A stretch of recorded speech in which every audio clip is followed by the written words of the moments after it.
so that we cherish this moment, focusing on your word.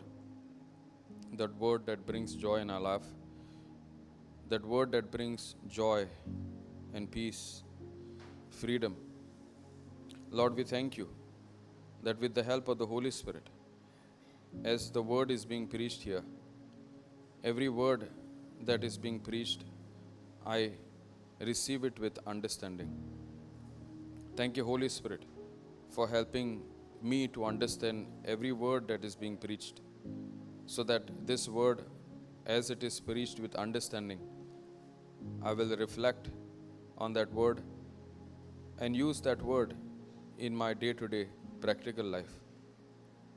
Thank you, Lord, for bringing me here, making this time available, making this place available, so that in this very place, what I receive today, I don't just keep it, but use it in everyday life. Thank you, Lord, that you have transformed me, that I am no longer just a hearer, but also a doer of your word.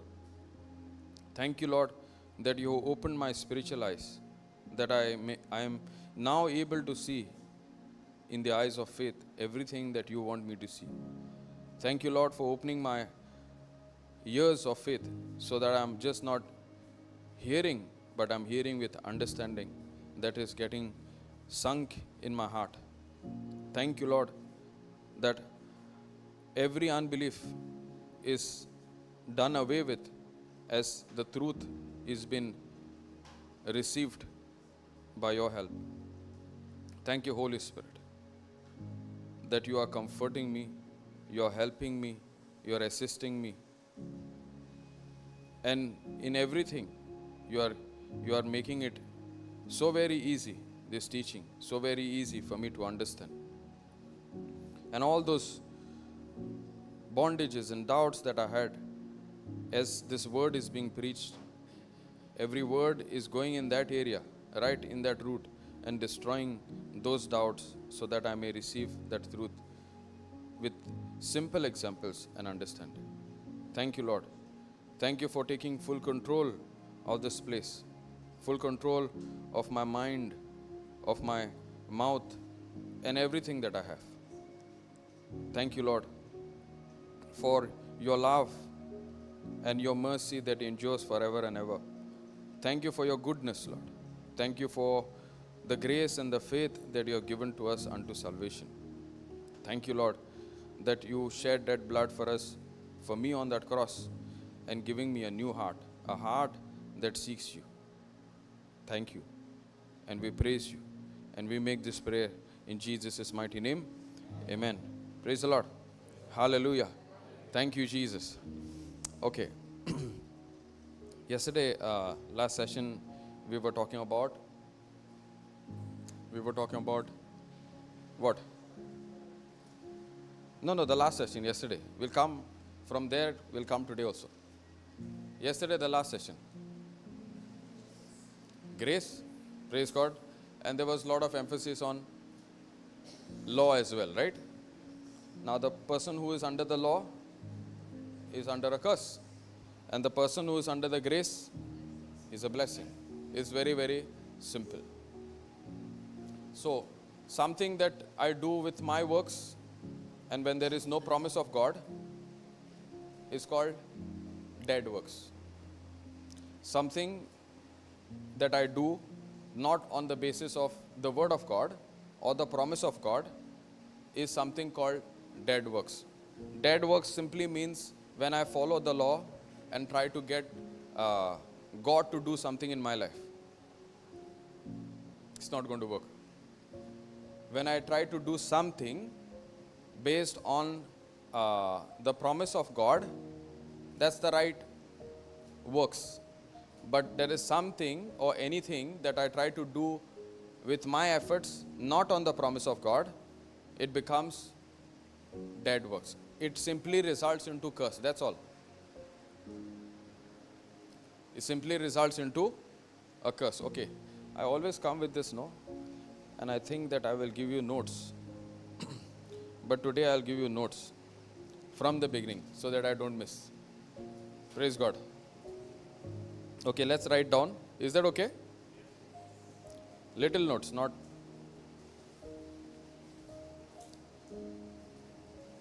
Thank you, Jesus. Write down. Everything that comes out of a heart of faith is what pleases God.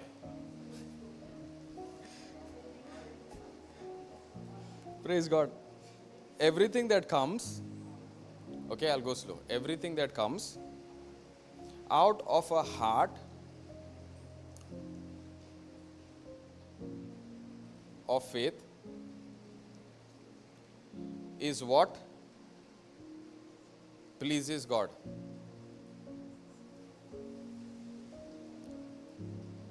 Okay? Is that okay? Should we go next? Faith in the grace of God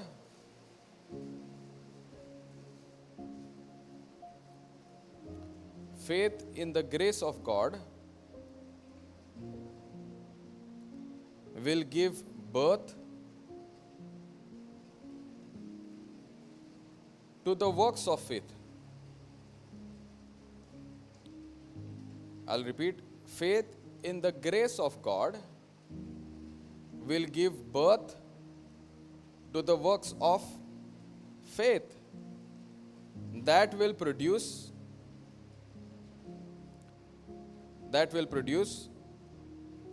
something tangible in my life or in your life. Tangible. T-A-N-G-I-B-L-E, I guess. Tangible, something physical. Tangible in your life or in my life. So faith in the grace of God will give birth to the works of faith that will produce something tangible in your life. Praise God. Praise Jesus. Can somebody repeat what? Okay, I'll repeat. Somebody who's come just now. Everything that comes out of a heart of faith is what pleases God.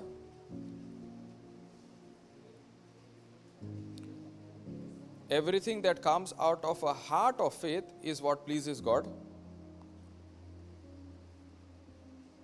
And the second one is faith in the grace of God will give birth to the works of faith that will produce something tangible in my life. Praise God.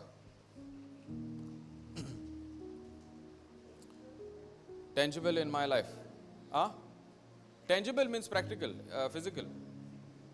Something that I can see in my physical eyes. Something that I can feel. Something that is relating to my five senses, tangible.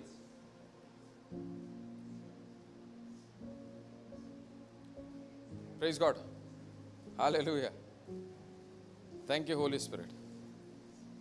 Okay. Now, we saw salvation.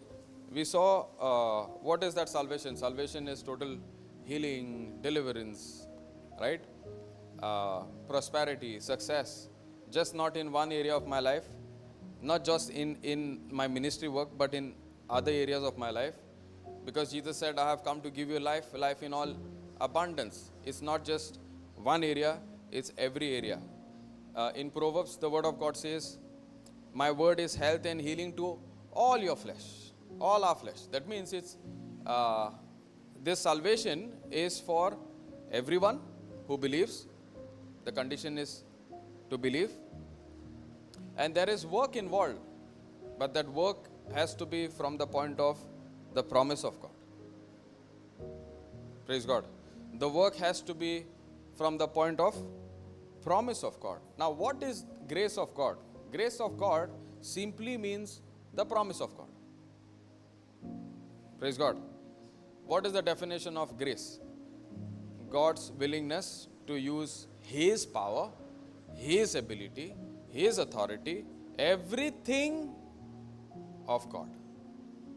Everything of God. Everything of God. God gave His only Son. Now the Son is also grace from God. So everything from God is the grace of God. Did we deserve the Son? Did we deserve Jesus? Do we deserve Jesus? No. So what is grace? Grace is something that is unearned, undeserved. Correct? It's an unmerited or undeserved favor of God. Did we deserve Jesus? No. So Jesus is also the grace of God. Everything of God. We think ability, strength, authority. That's the definition. That means this is the grace of God. Correct? A mind simply understand what is written. 4 or 5 words. This is grace of God. Correct? But grace of God is something that is coming from God. Everything and anything that comes from God is the grace of God, which we do not deserve. And it works on our behalf even though we don't deserve. That's how we define grace. Praise God. Hallelujah. So grace is something that is not deserved by us. It's a favor of God, undeserved favor. To the point that Jesus coming is a grace of God. Because we relate somehow what God finished on the cross is the grace. But what about the Son then? Did we deserve the Son? No. Praise God. Hallelujah. Any action that originates or takes birth from the promise of God or the grace of God is the right works. Any other works that does not take birth from the promise of God is my self-work, or what we say is law-based works. And anything that originates from self results into curse. Because if I try to do something on my effort and try to justify or try to right stand with God, it's never going to happen. That's why grace is given to me. Grace qualifies me, even though I don't deserve it, to be right standing with God. Simple. The only thing that qualifies me, you and I, to be right standing before our God is what? Grace. Sister Anisha, first day, she took that example of passing marks, right? School, right? Do I deserve to go to the next standard? Do I deserve to qualify to the next level? No. So what does teacher do? Teacher gives something that belongs to her and extends it to you, and that's favor. And because of that extension, you are qualified to the next class. So in our life as well, God extends what belongs to Him, which is called grace, which I don't deserve, so that you and I stand before Him righteous, always. Because my performance is never going to be good unless it is the grace of God. Only the performance of Jesus matters for us. My own performance based on my works is dead works. Because this performance based on my works can never get me right standing with God. There is never an assurance based on my performance to keep me right standing with God. That's why it is called dead works. It does not bring life everlasting. It does not have the power to bring me life. My performance based on my works does not bring life. And the Bible teaches us to work towards eternal life. And that working has to be based on faith. We wrote the first point, right? What is the first point?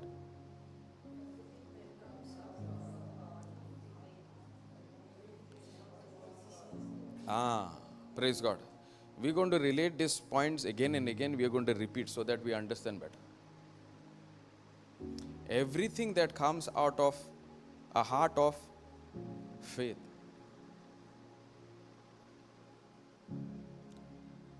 Faith pleases God. Faith pleases God. Okay. Let's go to Galatians 3:9. Yesterday we were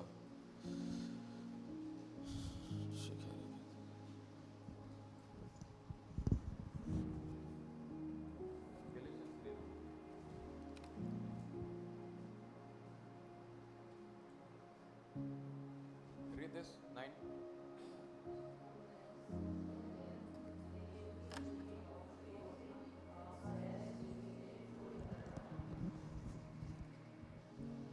When we talk about faith, Paul emphasizes more on Abraham.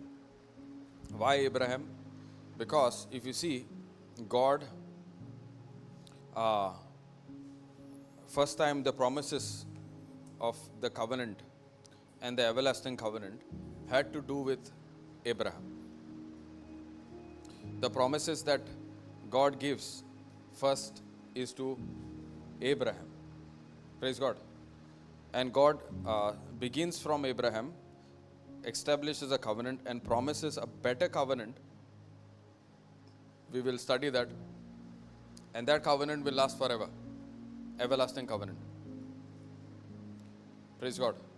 Now, this is talking about faithful Abraham.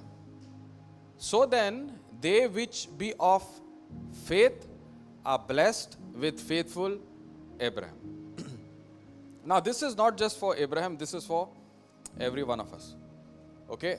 Now, if you see this word, so then they which be of faith, so then they which be of faith. In other words, so then they which be of works of faith. Are you getting it? So then they which be of works of faith are blessed. Can you see that? So those who are of the works of faith are blessed, just like Abraham. So if we want to see blessings in our life, just look into your life. Am I doing what God has told me to do based on His word? Is it based on the promise of God? Is it based on grace? Or is it my self-effort? If it is like Abraham, who always took the action of faith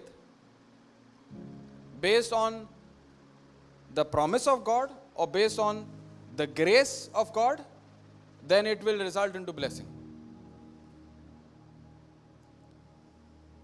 Praise God. Now, this scripture talks about,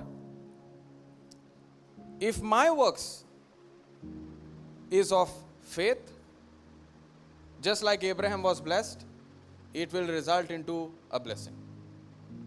But if my works are based on my effort other than the grace of God, when we say other than the grace of God, other than the promise of God, it is going to result into curse. Simple. So if I base my life every day thinking on what I am going to do, how much I am going to pray, how much I am going to read the Bible, and all these things,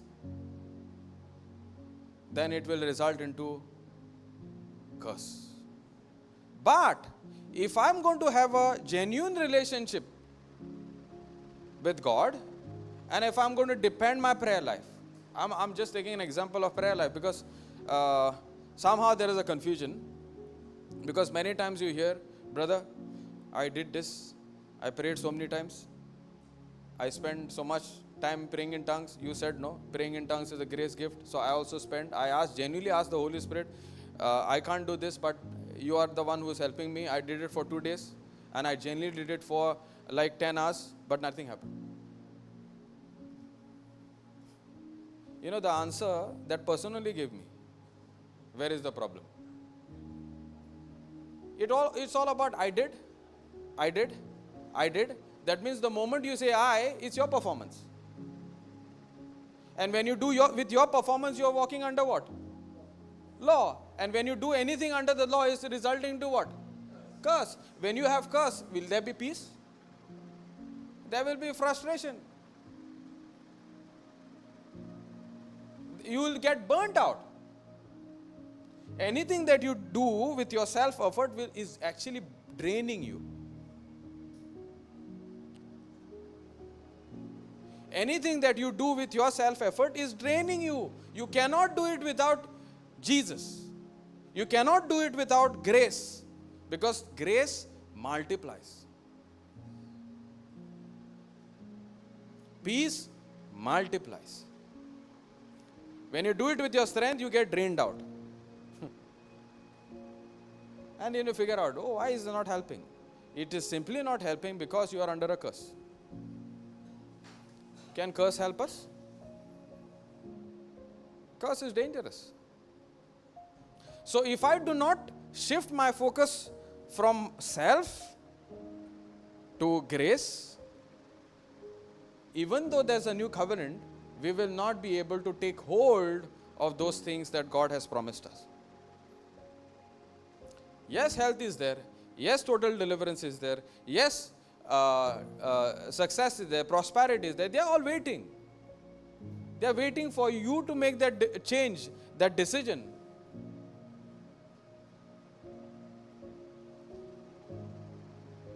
Praise God. Something to do with medicines, okay? You heard a testimony and the person said, I stopped taking medicines. Example.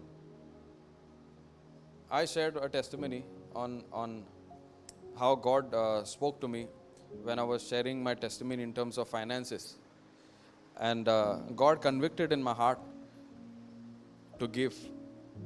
And that will result into a financial breakthrough in my life. The person heard the testimony and gave everything that he had. 1 month later, the person calls me. I heard your testimony, I gave everything, nothing happened. Praise God. Then I thought, Lord, this is dangerous. Should I share my testimony or not share my testimony? Really? For 5 minutes I was pondering on this after the call. Should I share my testimony or not share my testimony? What is the problem? The problem was, the moment the person heard that bit, cut off. Did not spend the whole time to hear the whole teaching. That's why we should not be just shallow Christians, superficial Christians. We need to go to the bedrock and lay our foundation on the bedrock. That bedrock is Jesus. The bedrock is grace. The bedrock is the promise of God. If you take anything out of context, you're taking it out as a formula. Out of context is something to do with your effort. Oh, I got it. This brother, this sister said, I got it. Let me do it. Praise God. Because you getting it is not from your heart, it's come from your mind. And something to do with your mind is dangerous. Praise God. Hallelujah. And something to do with medicines also. Doctors are there. God has given them wisdom. And then with that wisdom, it brings physical healing in your body. God has given them the wisdom. They might not know. Praise God. But when they are operating on you, when they are working on you, God is using their hands to bring that, to aid that healing in your physical body. But a person is spending a lot of time studying. His depth is not superficial. His depth is based on the promise of God. I'll share my testimony. I had a food allergy. Nothing spicy I could take, could not tolerate at all. It came to a point that no foods I could not tolerate. I became intolerant to any kind of food. It used to, what do you call it? Acidity, right? It used to have that, it was horrible, okay? So I was very, very cautious in terms of what food I'm eating. Even drinking of water used to be a problem now. It came to a point. Anything that is going in my stomach results into problem, indigestion. And I was taking medicines, and I went to a therapy program, and that person put me onto a veg diet.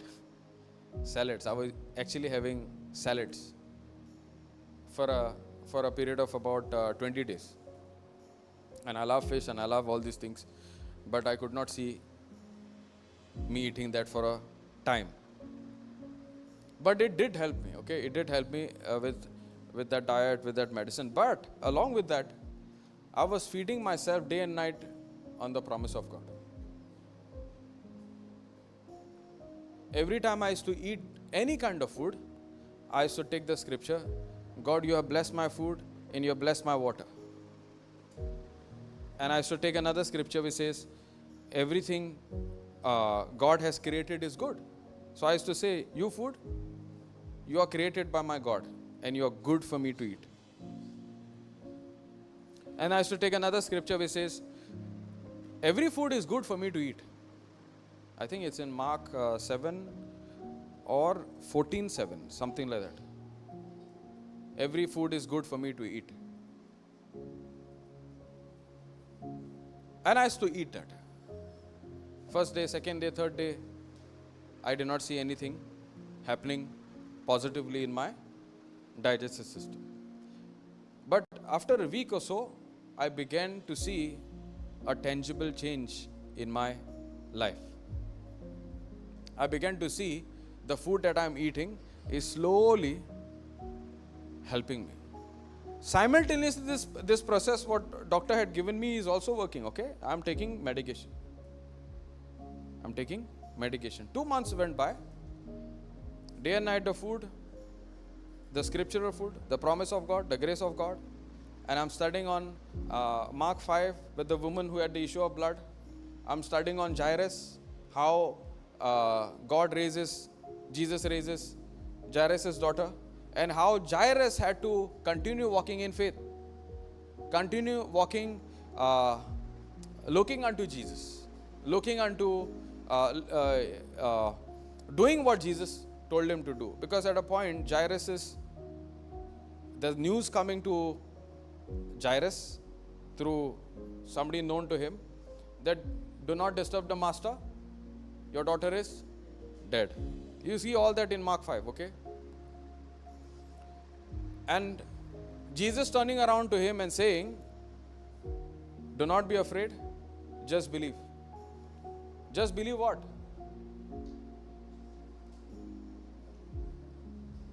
Just believe what? Huh? Just believe that the faith that you began with, focusing on me. Now, Jesus is that Son that God sent, which we do not deserve. Correct? Focus on me.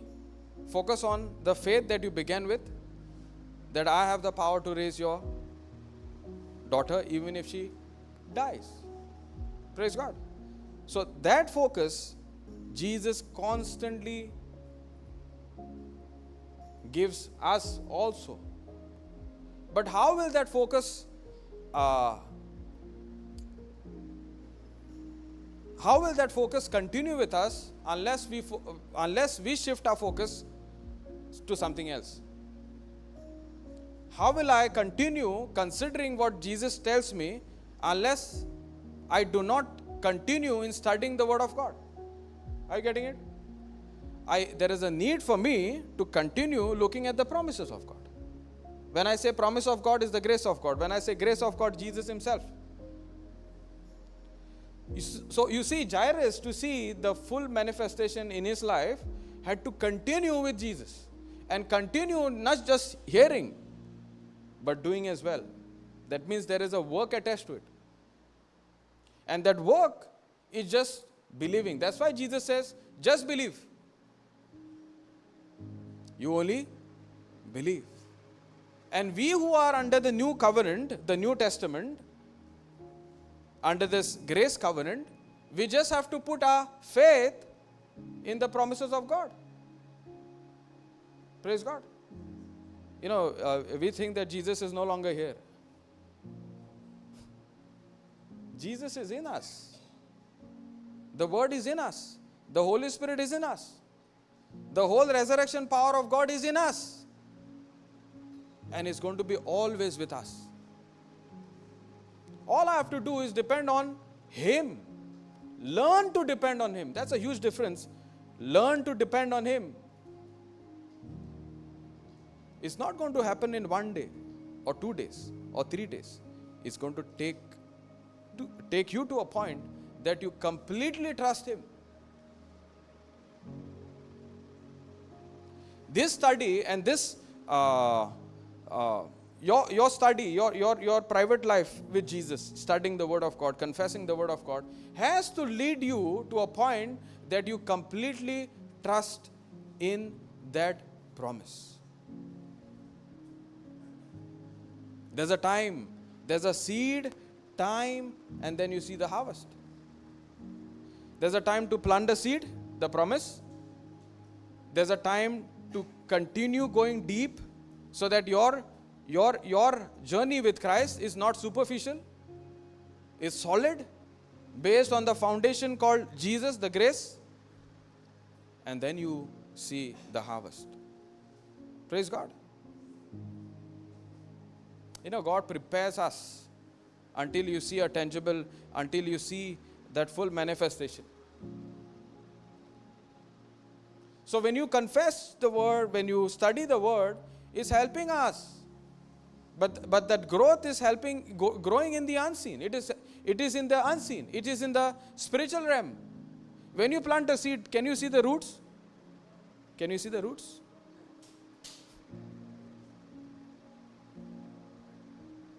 You can't see the roots. But just because you don't see anything above the ground, does it mean nothing is happening under the ground? There's something major happening under the ground. There's something major happening under the ground. There's something major happening in the unseen. Your root systems are getting developed in such a way, it prepares you from your heart that gives birth to the right action of faith. Faith needs action. But if your roots are not deep, you're going to take an action not based on the Word or the grace of God. You're going to take an action based on your superficial understanding. And then you say, oh, I did what you said, but I lost everything that I had. Oh, I heard you, brother. You also stopped medicine. I also stopped medicine. My case has become worse. Who told you to stop? Are you going to go with what I say? Are you going to go with what the Holy Spirit says? And when do you hear the voice? Unless you spend time with the written Word of God, day and night. That's the question each one of us has to ask. Am I going to take a decision based on what I heard from the brother? Or am I going to take a decision based on what is in my heart?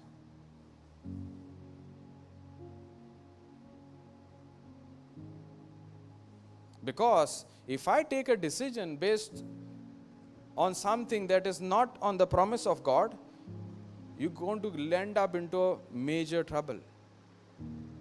To a point that you will blame God as well. What happened to Martha and Mary? She came focused on her works, and she came to Jesus. Don't you care that I'm struggling there and my sister is relaxing here?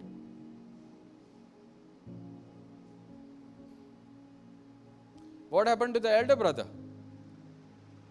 When the younger brother comes home and the father embraces him and gives all that is good, which he thought he deserved. Praise God. You know, the elder brother, and because he was under the law, he was operating in a curse. And because there is a curse, there is hatred, there is jealousy. Because he was something to do with my works. I'm justified to stand right before my Father with my works.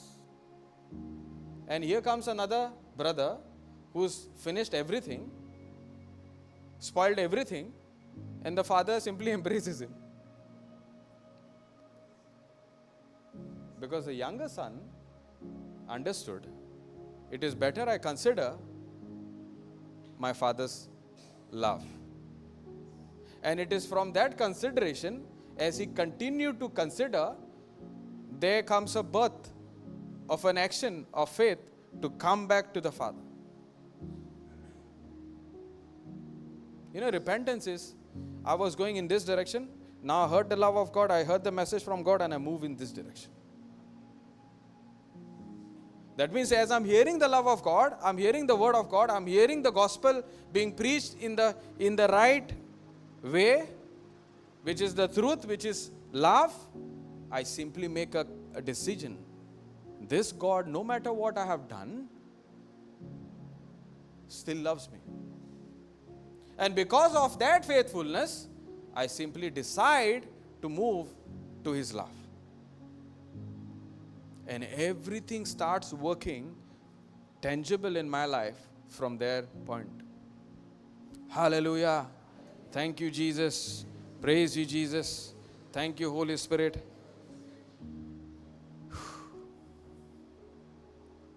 God's love is never going to change. It's never going to depend on my performance. So I was taking medication and I was also studying. Now 3 months went by and the doctor suggested, okay, you can start having rice, brown rice, and little bit of curry and boiled fish. I said, okay, any fish will do, but I want fish. Praise God.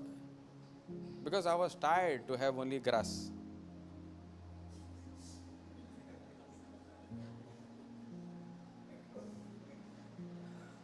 I was having salads, different design salads. Praise God. But not giving me. Praise God. Hallelujah. So the moment he said a little bit of curry and fish, wow.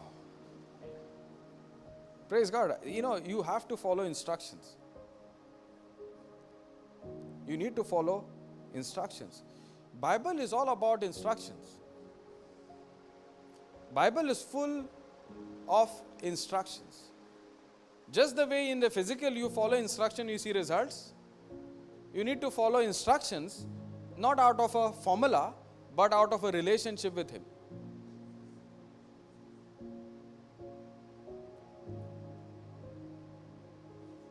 Okay, so I went to Sri Lanka, okay? And I went on a, pilgrimage tour. Something to do with, I went in 2015, if you heard about St. Josephus, okay, I went on that that tour because a financial breakthrough came in my life where I got that deal of doing ticketing for this whole 90 people. Okay, praise God. Y'all are thinking, what deal? What? Correct? I'll give you a summary of what I'm saying. I was working in a company, and in that company my performance was so bad because physically I could not perform. Physically I could not be at work all the time. And my performance had become completely down. What happens to a person who is feeding on grass all the time?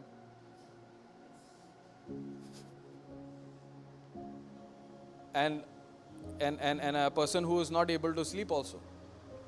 Surely the person is coming more late than the usual,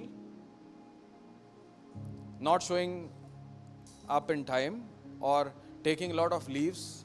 So my performance in the company was low, very, very low.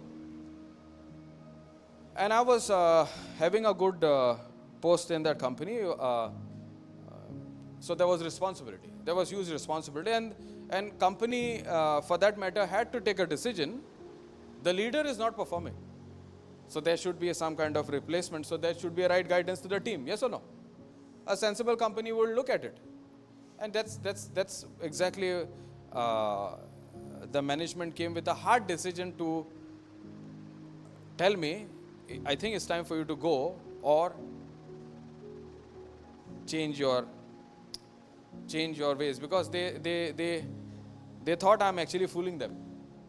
They actually saw in physical terms my weight, which was 73, gone to 55.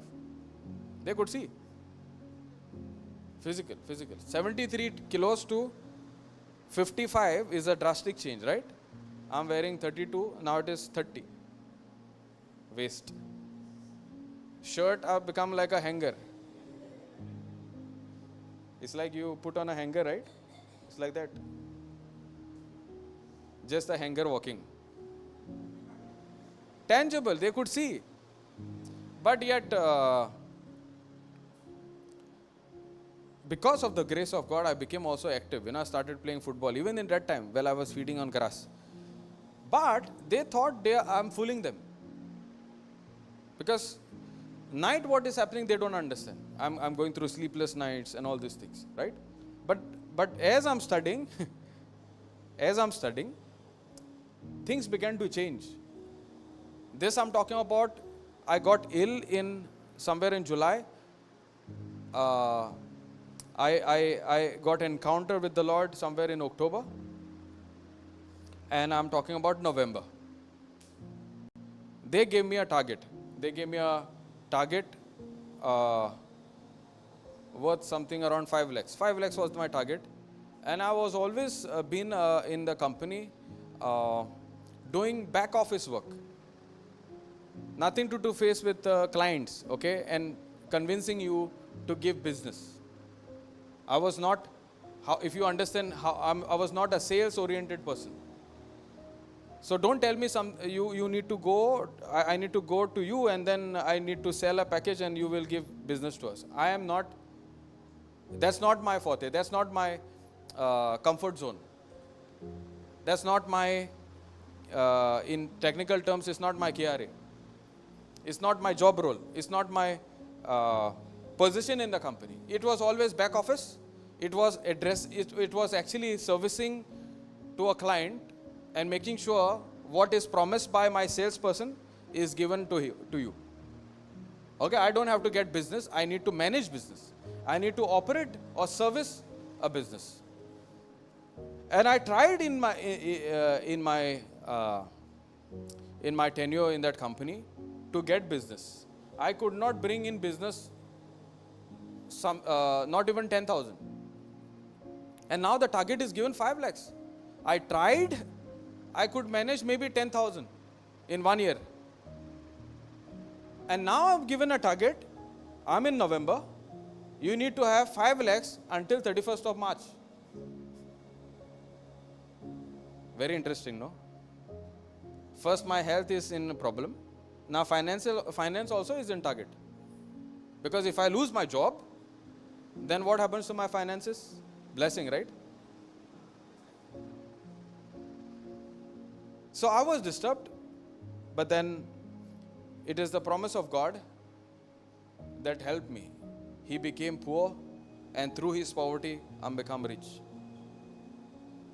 God supplies all my needs according to his riches in glory in Christ. So I took those promises and I meditated on those promises. I can do all things in Christ who strengthens me. And I was praying, and within 5 days, my mom calls me and says the parish priest is planning in January to take people to Sri Lanka for this pilgrimage tour. And he was asking, will your son do it for me? 5 days. And I said, yeah, why not? Come.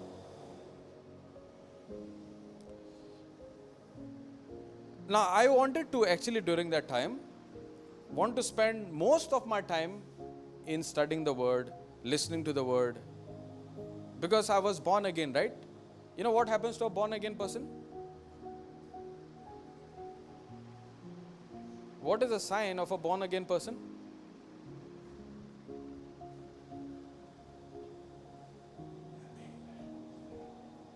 Say that, brother.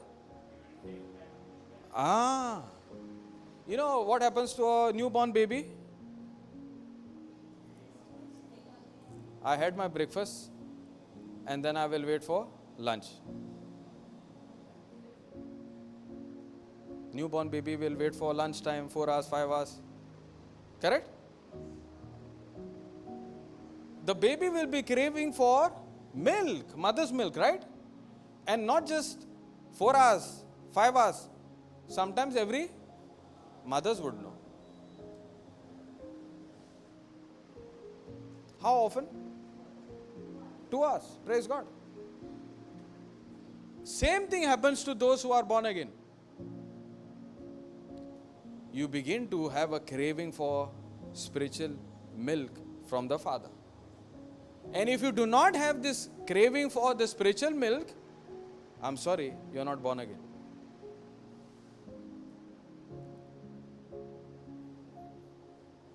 If you're going to come here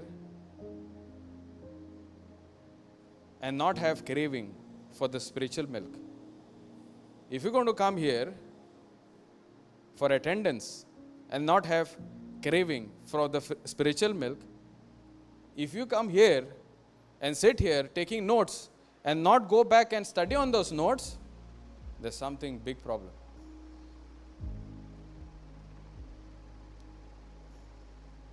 I'm not saying. The word of God is saying.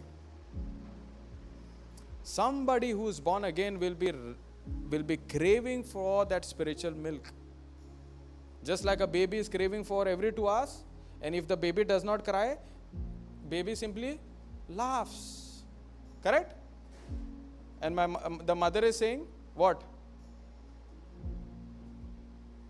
Joy?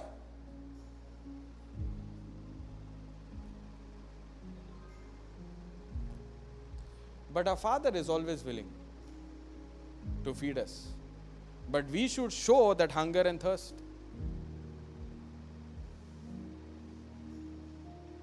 If that hunger and thirst is not there, God is not a God who's forcing things on you. That is a sign of a born again person. So I was thirsty and hungry. All the time I wanted to go and study the word. And when it comes to sales, a person cannot be sitting in the office and expecting sales to walk into their office, okay? Especially there are some, now if you go to the bank, the person will come to your bank and say, okay, I want to open a bank account. Correct? And the person at the counter also, yeah, come sit. The business is coming to your table. But in my industry, the business does not come in on my table. I have to go out of the office and search for business. Praise God. Now what company decided is working in my favor. That means I have to get out of the office and seek so that I get my 5 lakhs, which the company is demanding. That means this is a very good excuse for me to go and spend time in the retreat house where I can hear the word of God.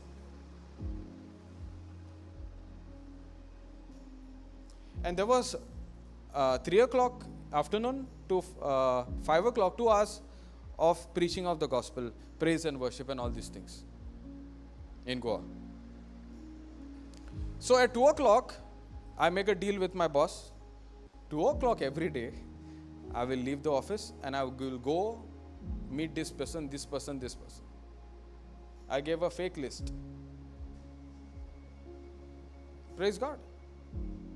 I know for sure through this now deal is happening. Correct? And I put that priest's name also in that list.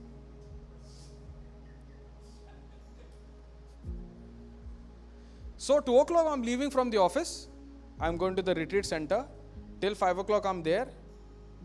Now where I'm sitting in that place, I figure out one place there is no range. I could not get connected. So I was to make sure that I sit in that area. So if anybody calls me, Jude is out of coverage area.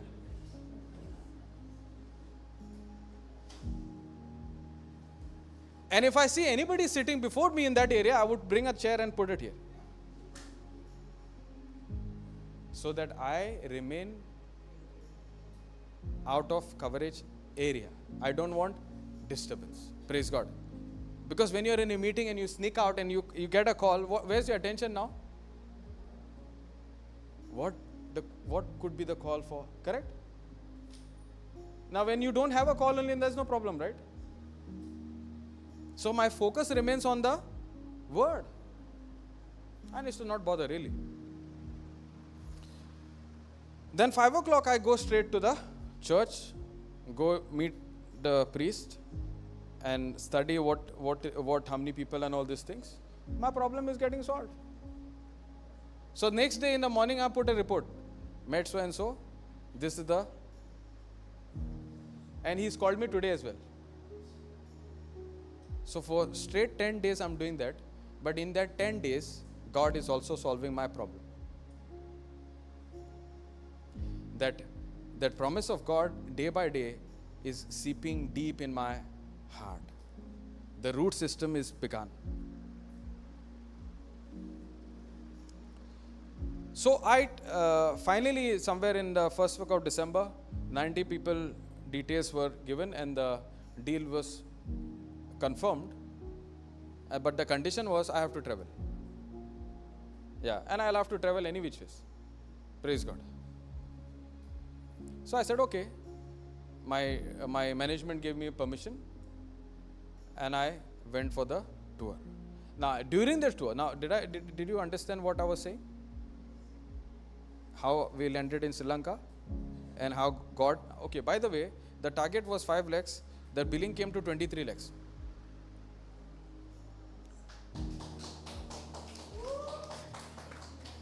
The target was 5 lakhs, the billing went to 23 lakhs.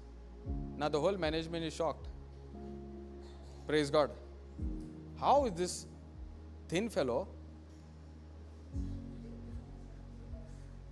who's not turning up on time, who's lazy, just got in 10 days what was given 5 lakhs, now 23 lakhs.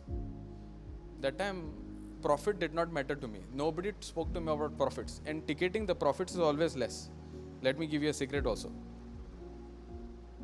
But the billing is huge. In that year, I got a promotion. And the year after that, again I got a promotion. And the year after that also, again I got a promotion. So in 3 consecutive years, where actually I did not deserve at all, in the first year, I got a promotion. The year which was marked as the most underperformed year is the year God gives me a promotion. And 2 years before, 3 years before, I did not see, based on my performance, no promotion. Praise God. I saw the promise of God tangible in my life. But there was faith actions. And the faith action was based on the promise. God is with me. Do not fear, I am with you. Do not be afraid, I am with you. Praise God. Now I am in Sri Lanka. Let's go to Sri Lanka now.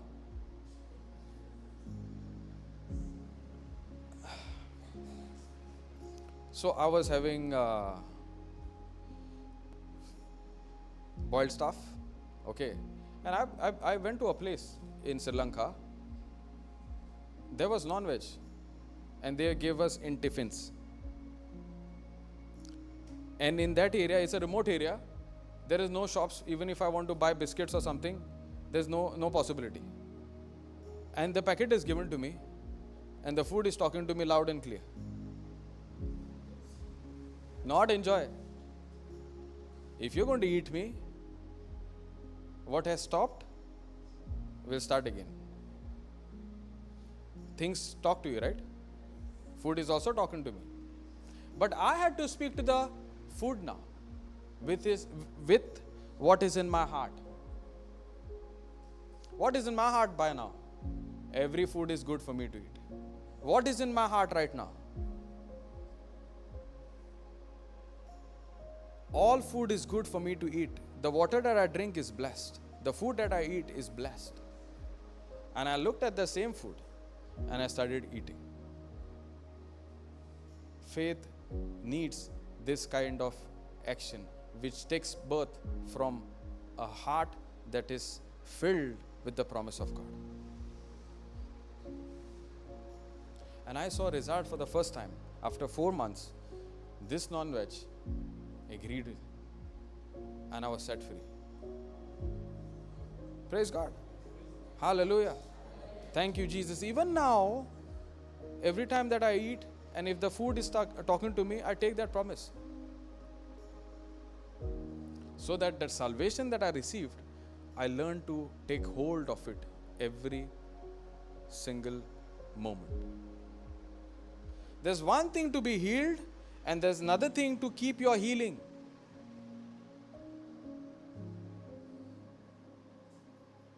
There's one thing to be healed, and there's another thing which is very, very important to keep your healing. How do you keep your healing? When you learn to guard your heart with the written word of God.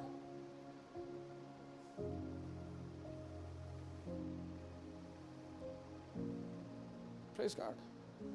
You know, sometimes you hear, when you prayed, I was well. But when I went back home, the same thing came up. And I'm come again after a month with the same thing. All you had to do is go back and ponder on what was spoken to you, what he had written. And work out your freedom, your salvation, when you spend time going deep, knowing what God has for you. Philippians 2, if you read, it says, work out your salvation. Philippians 2, I don't know where it is. Philippians 2, 14 or 11. Exactly. That means learn to take hold of what God has done. How will you do it? By the works of faith. Works of faith. So there's a journey involved. It does not happen one time. You might see a physical change. You might see somebody, when we pray, a person getting up of the wheelchair. But it doesn't mean the person will not get thoughts.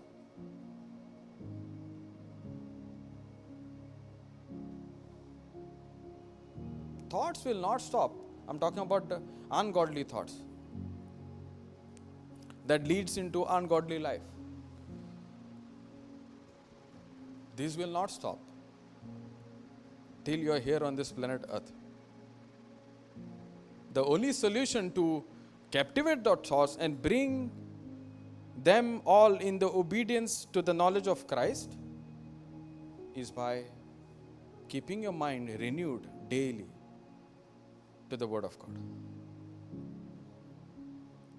The first action of faith is what is coming out of your mouth. That's why when that food was talking to me, the first action of faith is every food is good for me to eat. Therefore, you are good for me to eat. I'm talking to the food.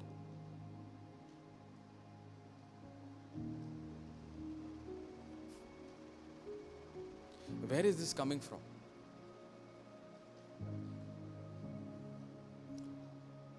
Where it is taken birth? It's in your heart. It's in your heart. The action of faith has to do from the promise that is hidden in your heart. You need to treasure it. There's something to do with valuing the word, honoring the word, and you protect it.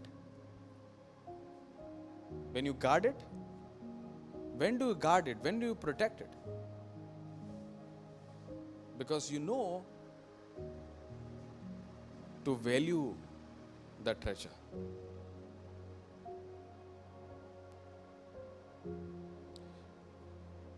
In physical times, how do you know you are rich?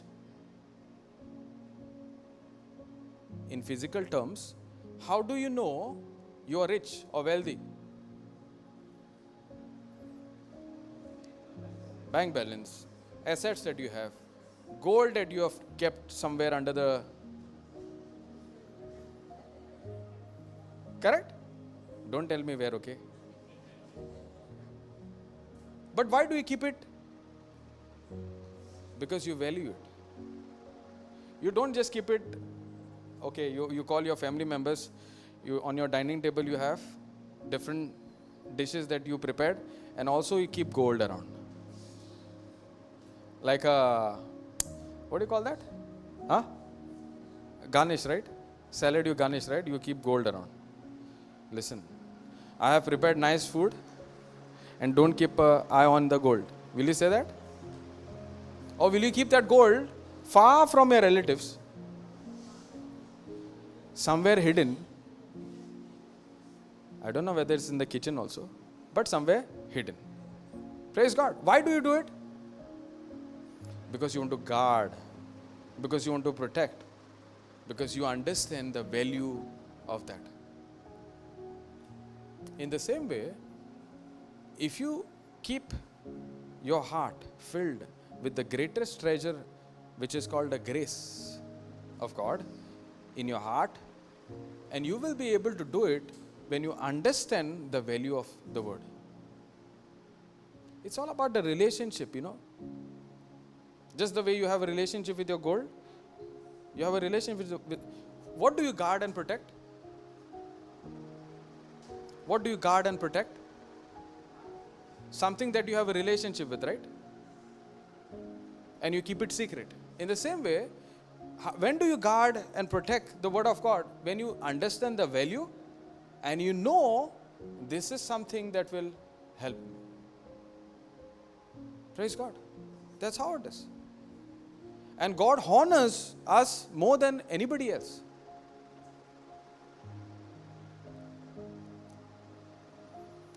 All these things that you guard, the promise of God, gives birth to the right action of faith.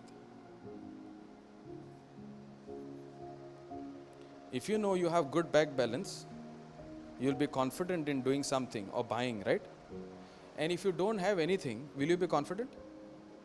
If you know who is with you, and if you value what is with you, you will be able to take a step, which is the right step, based on what is in you, which is grace. And that action that is taken out of grace is called faith action. And that pleases God.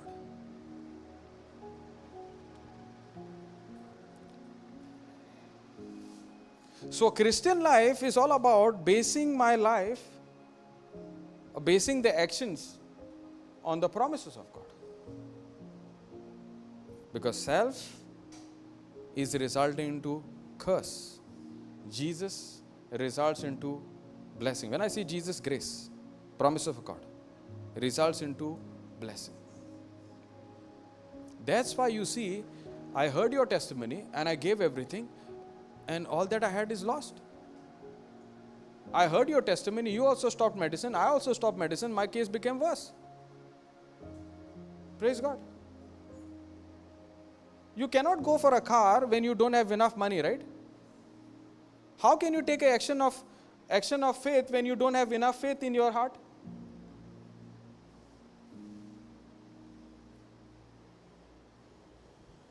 Praise God.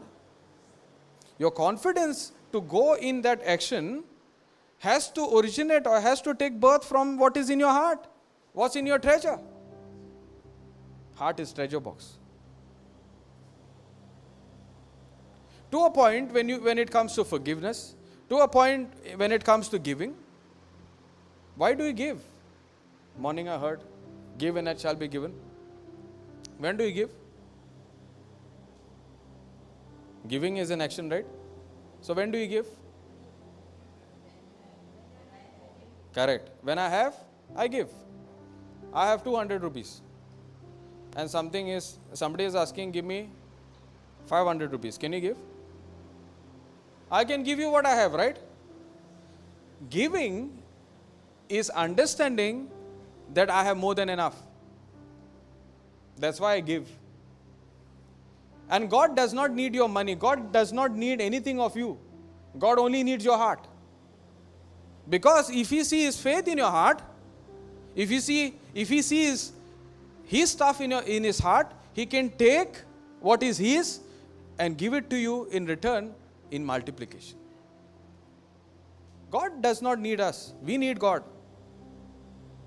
Yesterday we learned, right? It sounds like we are seeking God. It sounds like we are seeking God. Every man according as he prospers in his heart, purpose. Give me yes with him. Okay, I'll read. Every man according as he purpose, say that?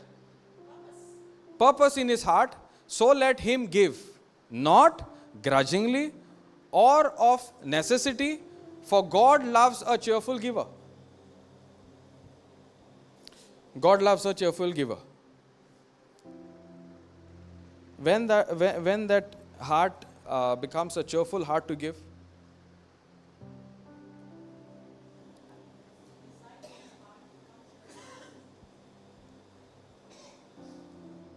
EMP, let each one give thoughtfully and with purpose, just as he has decided in his heart, not grudgingly or under compulsion, for God loves a cheerful giver and delights in the one whose heart is in his gift. It simply means what we just were discussing, right? We were discussing what is in your heart, and then because you know it's in your heart, you are able to come to an action of giving. And that giving has to account without grudging, without murmuring, but with thankful and with cheerfulness. Correct? Now these things can only happen when you have the word treasured in your heart. Okay, for example, tithes. Example, okay, I'm giving an example so that we understand better. Bible says 1/10, right? The Old Testament says 1/10. The New Testament does not have any formula, because love does not have any formula. Love has no boundaries. Love has no calculations. God gave everything to us. He did not say, okay, I'll give 10% to Jude, 10% to him. No. He gave everything. And God expects that kind of heart to give it cheerfully, just like God. And for that understanding, we have the very nature of God.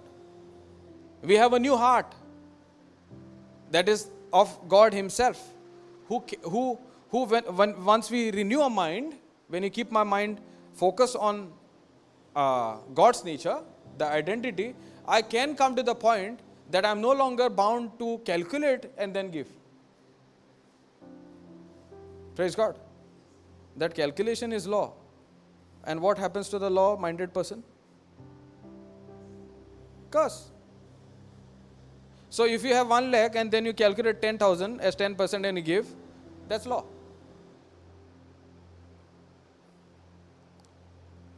You do it without calculation, you do it out of heart.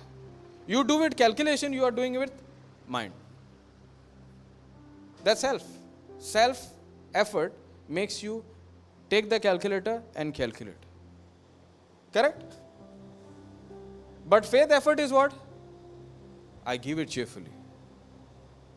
Because I know what is leaving my hand is not leaving my life. It is going in the spiritual side of my life, and God is turning that around in multiplication and coming back as a harvest in my own life.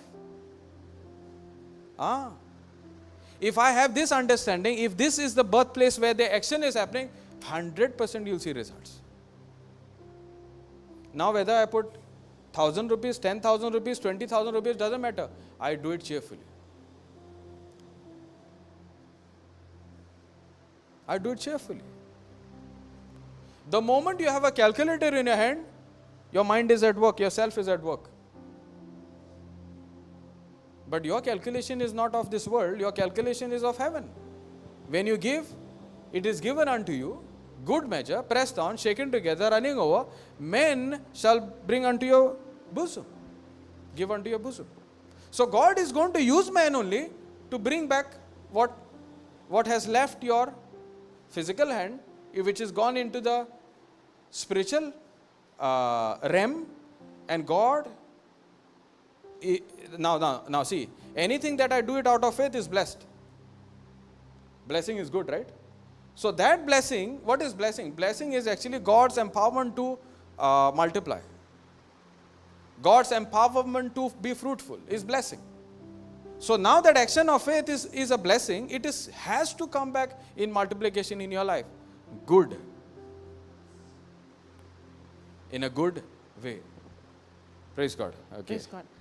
Exactly what you say is what the next scripture speaks. Shall I add that? Okay, you read. Okay. No, I'm not going. Now, put 7. Let each one give thoughtfully with purpose, just as he decided in his heart, not grudgingly or under compulsion, for God loves a cheerful giver and delights in the one who gives in his gift. So exactly what you were saying, giving from your heart. Giving by faith, it is an action of faith, believing in his promise. In his promise. That is grace, right? Correct. So that's what the next verse says. Now you said when you give, now that grace is going to multiply, right? Correct. And God is able to make all grace, every favor, earthly blessing come in abundance. That's exactly what you were saying. Correct. Come in abundance to you, so that you may always, under all circumstance, regardless of the need, have complete sufficiency in everything, being complete self-sufficient in Him, and have an abundant for every good work and act of charity. Praise God. Hallelujah. Thank you, Jesus. That's exactly, actually, I understood that every time I give, I always have enough to give. Now to give what?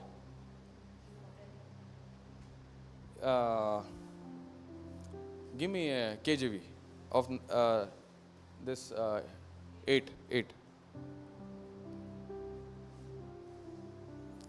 And God is able to make all grace abound towards you, that when you give cheerfully, ungrudgingly, you know how it works. Because it is not leaving your physical, it is leaving your physical life, but it is going to the parent world, which is your spiritual world, from where God works and brings into your life back again in the physical world in multiplication. Now, it is not necessarily only finances.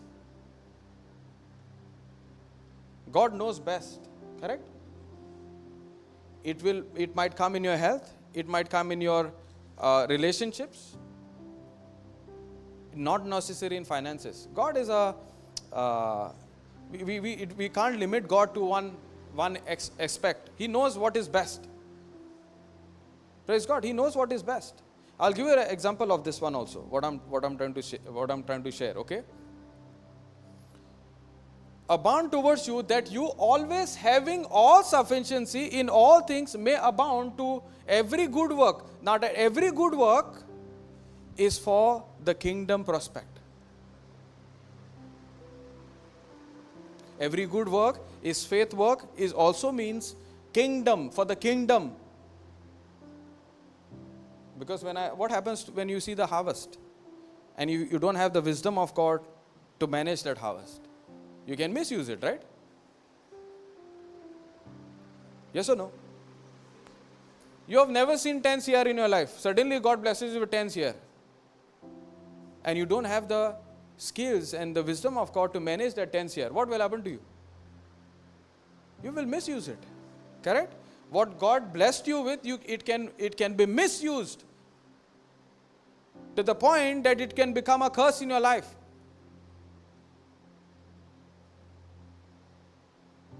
Praise God. God knows the time because He always looks at your heart. Is there faith in your heart? Is that faith? Now, if something, when I say faith, that means that it has to do with the promise. You don't need faith when there is no promise. You don't need faith when it comes to your efforts. You don't need faith when it comes to your self-effort.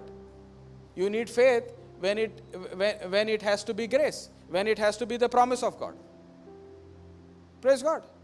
Because when you do with your effort, you don't need faith. I know my efforts will work.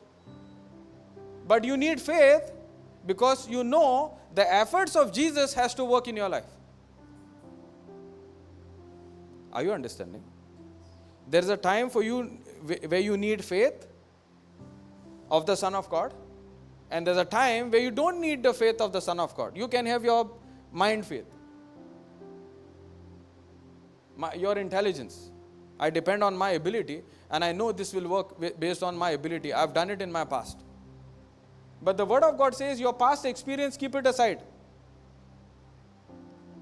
Learn to depend on what I'm saying today.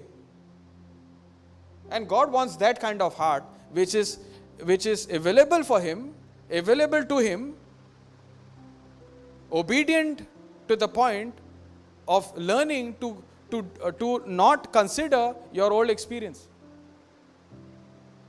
Just because this worked for you in the past does not mean the same application will work this time. It becomes a law. That's where Paul is saying you started in the spirit, you ended up in the flesh. Because you consider your old experience to make it happen this time. There you lose it. Because the first experience was based on the promise of God. Now you are trying to use that experience and what you did in the past to bring solution in this problem. Jesus is cut off. Because now you're basing on your performance. So you started in the spirit and you ended up in the flesh. So if you see a big amount of money and you don't have enough stuff in the wisdom of God or the promise of God, you're going to misuse it. Praise God. God knows the best timing. You just continue to focus on His word. And as it comes along, and as you are able to give cheerfully, and you are able to receive, and then again you give cheerfully, again you are able to receive. But that giving is for the kingdom. And that's why it says you will have no lack. For what? So that you will have no lack to give it to the kingdom.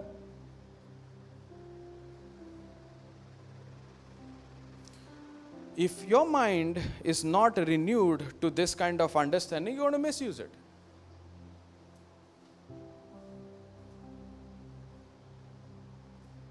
You have 5 grains of wheat. Can you make chapati out of it? But if you take the 5 grains and you plant it. That 5 grains will shoot up with 5 different plants. And each plant will give you hundreds plus seed. Now from that 100, can you make one chapati? More than that. Now what happens? You exhausted all that harvest of all 5 trees. There is a time coming, you will be landing up into no wheat for the chapati.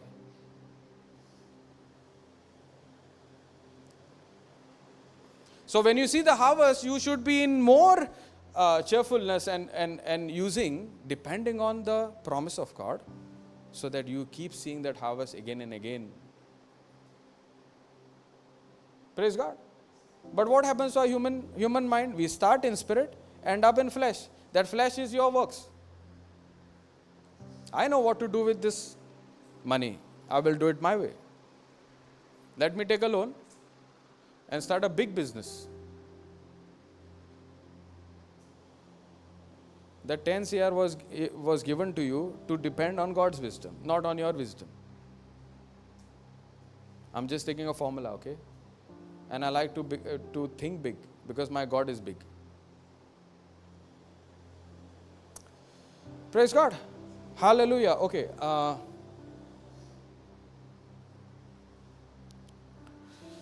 forgot actually what I wanted to share. I said I would share an example in this.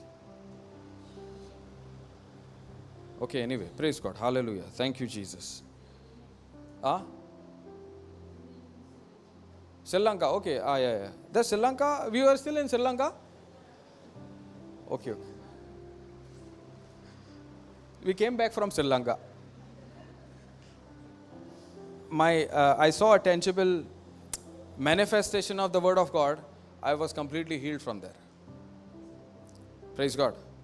But it took a journey of me constantly seeking unto His promises. Now, it sounds like I was seeking, but it was God always seeking. God was always seeking. God was always seeking. God always seeks you first. And then you respond to that seeking and you begin to seek. Praise God. You know, God is a very patient God. God is love. Whatever you do bad does not disturb His attention towards you. His love towards you. So your performance does not matter. That's why grace is always seeking. Is always seeking. And when I respond to that, what He is seeking, me, and when I connect with Him, and when I begin this journey of keeping His word treasured in my heart, there takes a birth of the right action of faith. Praise God. Hallelujah. Thank you, Jesus. Okay, let's go back to Galatians 3:9. Is this helping? Is this helping? Praise God. Are we understanding how this right action of faith takes birth? If we understand this, it's actually, there's a time to plant a seed, there's a waiting period, and you see the harvest. And when you see the harvest, you continue trusting the ways of God. Praise God. There's a time you see your healing, and there's time to keep your healing. It's same thing. When you see your harvest means what? Your health. But you need to learn to keep that harvest, right? Continue in that harvest so that it becomes more and more and more and more better. Yes or no? Praise God. So if we understand how these things work in our practical life, we will see grace operating in our life in a marvelous way.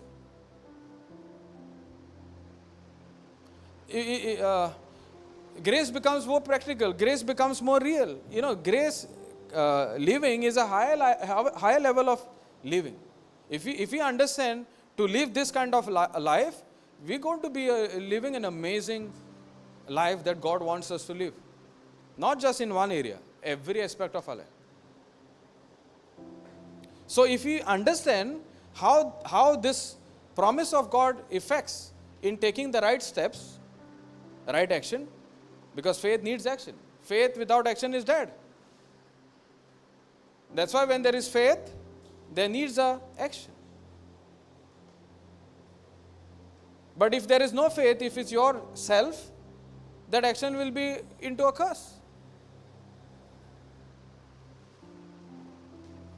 We'll take a small example on Abraham. We will not go further, but we'll go. So then they which be of faith are blessed with faithful Abraham. We understood. So then they which be of the works of faith, like Abraham, will be blessed. So that means, just the way, if like Abraham, how he focused on the promise of God and took that action and it resulted into blessing, we can also do this practically. Okay? Now go to Genesis 22:2. Genesis 22:2.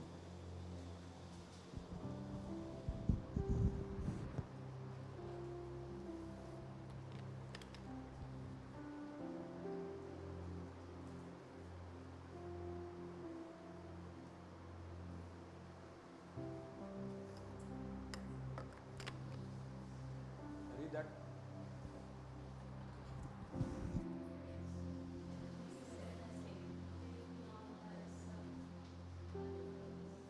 Okay, I'll read. Help me with that word Isaac, okay? Because sometimes I pronounce that Isaac. It's Isaac, okay? And he said, take now your son. God is speaking to Abraham.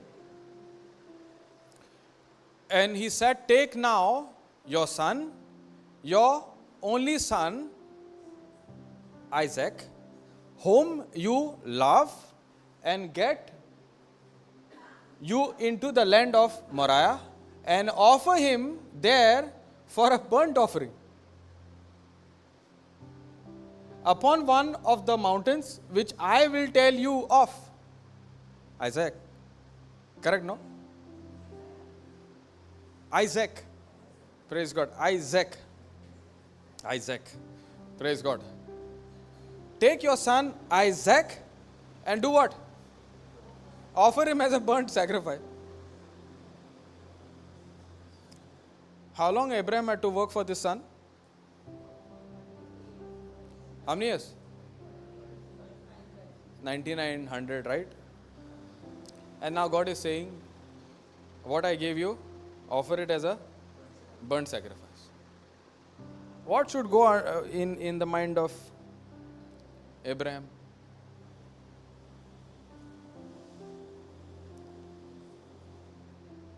You were working for you were dreaming for a house, and God gave you a house. And God says, turn this house into a retreat center.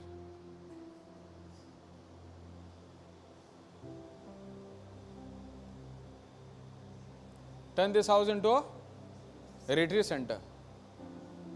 And you have a college going son. What will happen to you?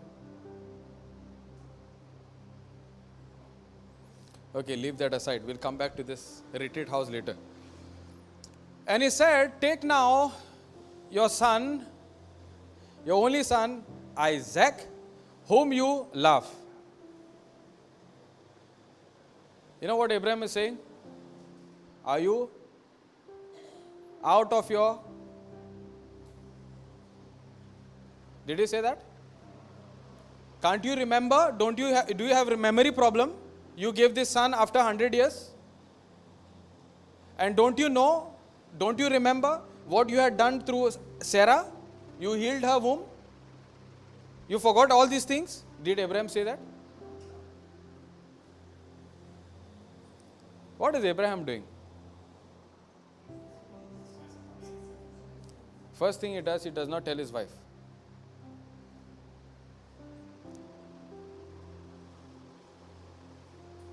Praise God. He's focused on the knowledge of God. Because the moment you shift your focus on another knowledge also gives you something which is not of God.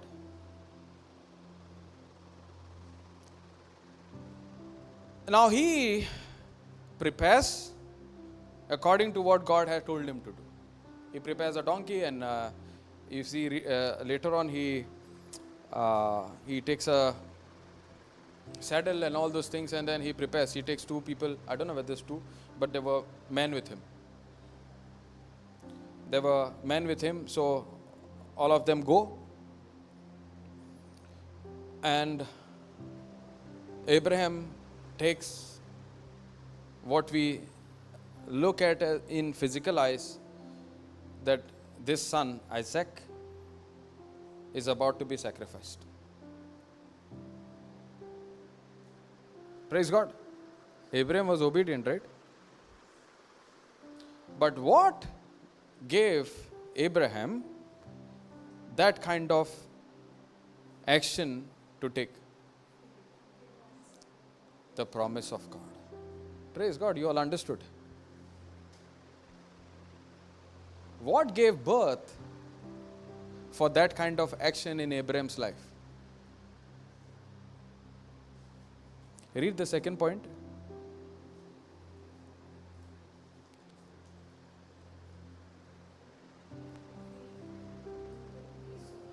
Faith in the grace of God will give birth to the works of faith.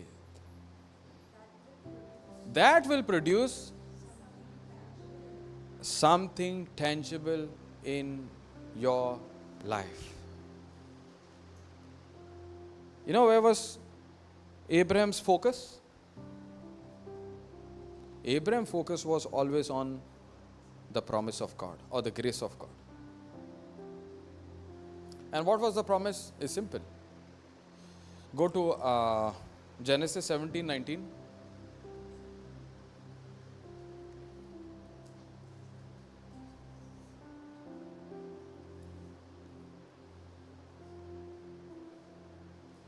And God said, Sarah, your wife, shall bear you a son indeed, and you shall call his name Isaac.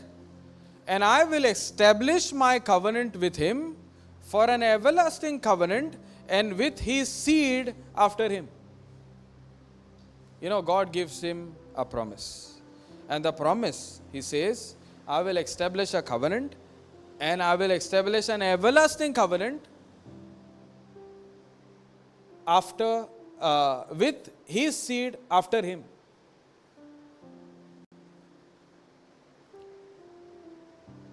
Abraham was focused on the promise of God. And he knows what God says, he's not going to go against his word. Now there's one thing God cannot do. We believe God can do everything, right? But there's one thing God cannot do. What is it? Praise God, discovery.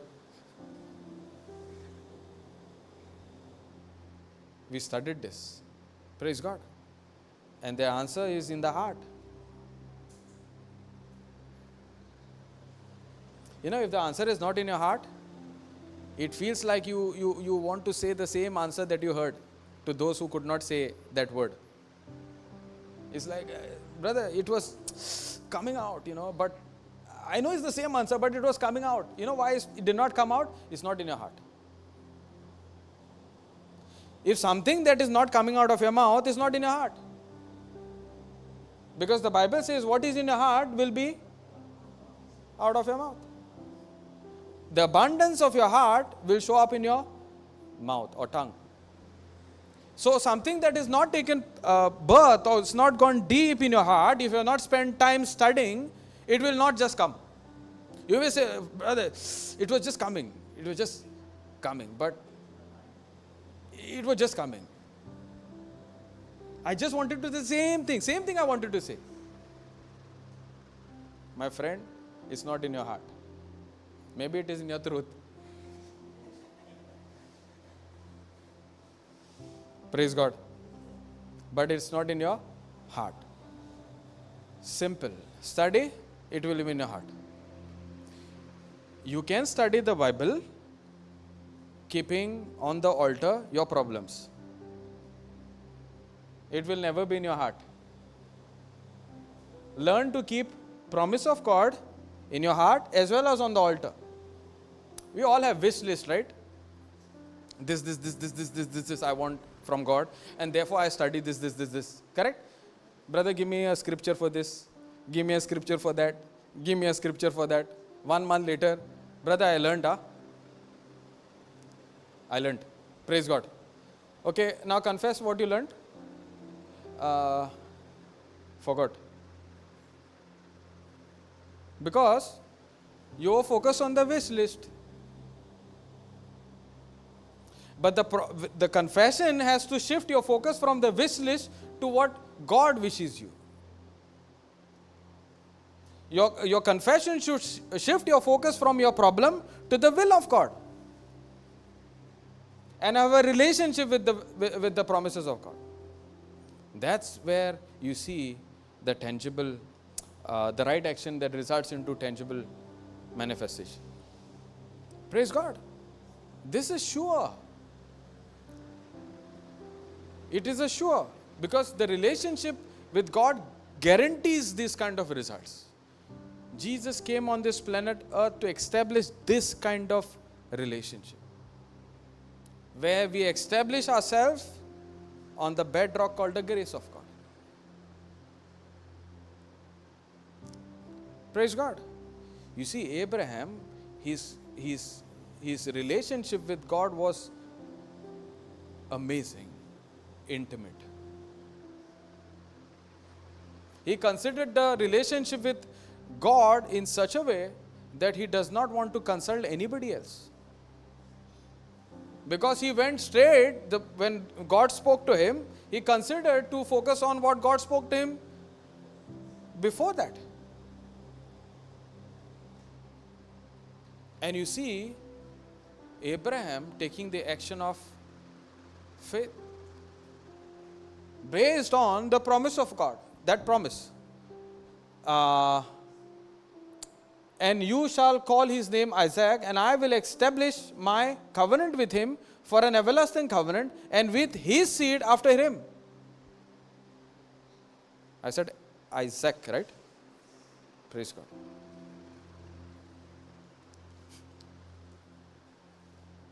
Abraham was focused on promise of God. And he did not take any kind of mind action to go and tell anybody else, but rather did exactly what God had told him to do. Because he was sure only through this son a covenant will be established. And later, we will study on this one little bit later, okay? Everlasting, this seed. We will study on that part.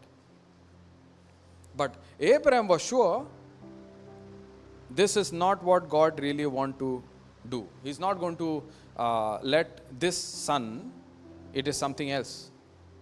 It's someone else. He was sure. He was sure what is in his heart. That's why the Bible says, it is faith that accounted him unto righteousness.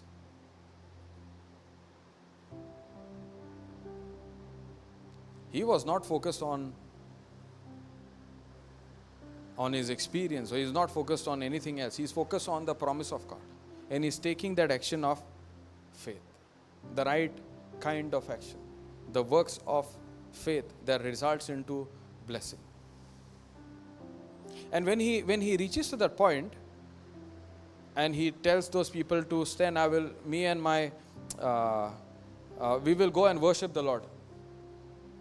And he sees there's another, the other sacrifice that was already ready. In those bushes there was a sheep, right? Was caught, and that's where he hears, not this one, this one. Praise God. You know what was God teaching Abraham and teaching us? He wants us to have a trust in what He is doing. God wants to depend on Him, and God wants us to depend on His instruction. God wants to depend on His promises. God wants to depend on His ways more than any other way. God wants to train us.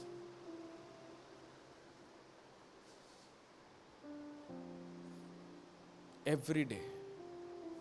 Learn to depend on His promises, His word. Praise God. Hallelujah. Thank you, Jesus. Okay, we'll study on this one later on the other seed, but I'll just give you so that you can ponder. And with His seed. Now, this seed is actually Jesus. That seed that He's talking about, that seed is Jesus. Because He's talking about a covenant that will last forever. An everlasting covenant, and with His seed after Him.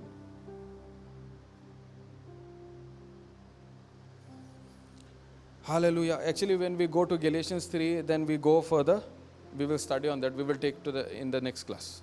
Okay? Praise God. But we'll study. What we studied now, we ponder. And then we come back in the next class. Praise God. We will study on that one. Okay? What is that seed?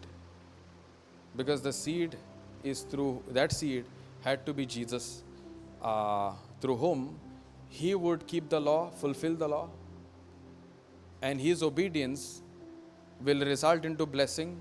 Therefore, when we have faith, when we believe in that seed that is Jesus, all that what He has performed, His obedience has a direct effect in our life.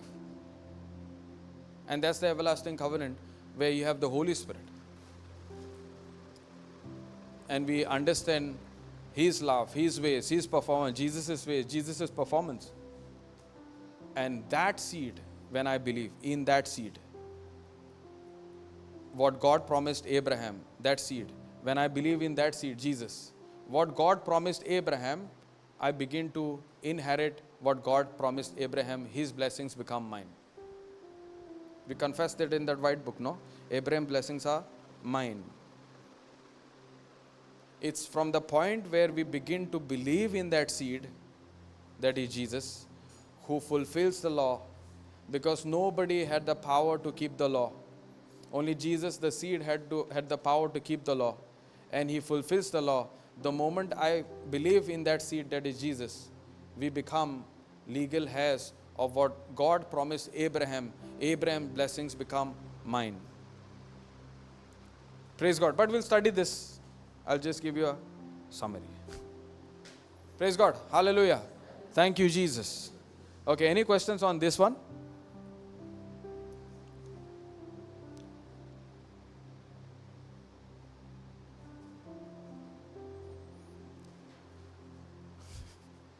Praise God. Hallelujah.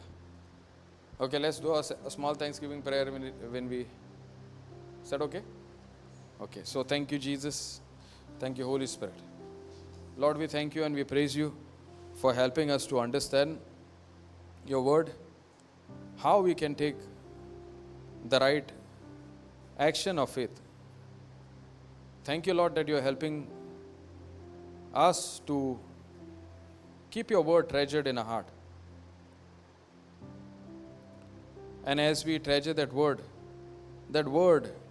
is giving birth to the right action of faith, so that we take the right actions based on that what is in our heart, that is your word, that always and always results into blessing in our life.